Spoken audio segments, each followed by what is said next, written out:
વાત કરીએ નવસારીની કે જ્યાં ભણતરનું મંદિર તૂટ્યું છે, પરંતુ તેના 1 વર્ષ બાદ પણ બાળકોને નવી શાળા નથી મળી।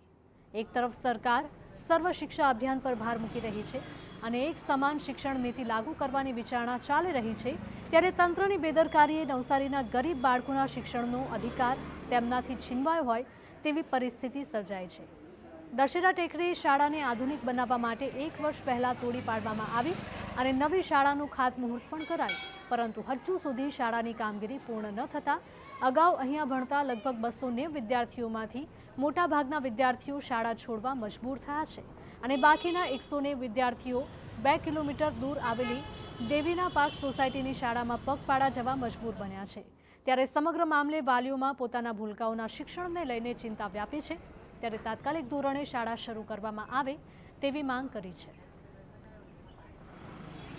બસ ખાલી 1 મહિના પૂરતી બસ ખાલી મૂકી, હવે બસનું બી હવે સ્કૂલ ચાલુ થઈ એટલે હવે બસ બી બંધ। હવે એ લોકો નગરપાલિકામાં અમે ત્યારે ગયા તો એ લોકો કે ખાલી 1 મહિનો ખાલી તમને અમે બસ મૂકી આપીએ એમ બોલ્યા। એ લોકો ખાલી 1 મહિનો બસ આવી, પછી હવે બસ બી બંધ થઈ ગઈ।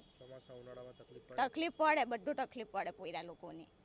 ચોમાસામાં તો અહીંયા પાણી બી દુનિયાભરનું ભરાઈ જાય, બહુ પાણી ભરાય ચોમાસામાં।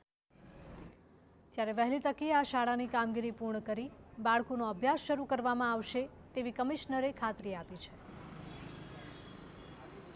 આપણે નવેસરથી બાંધકામ ચાલી રહ્યું છે, એ વર્ક ઇન પ્રોગ્રેસ છે અને એ કામ અત્યારે નહીં પૂરું થઈ શકે, એટલે આપણે એની ઓલ્ટરનેટ વ્યવસ્થા બાળકોની કરેલી છે બાજુની સ્કૂલમાં।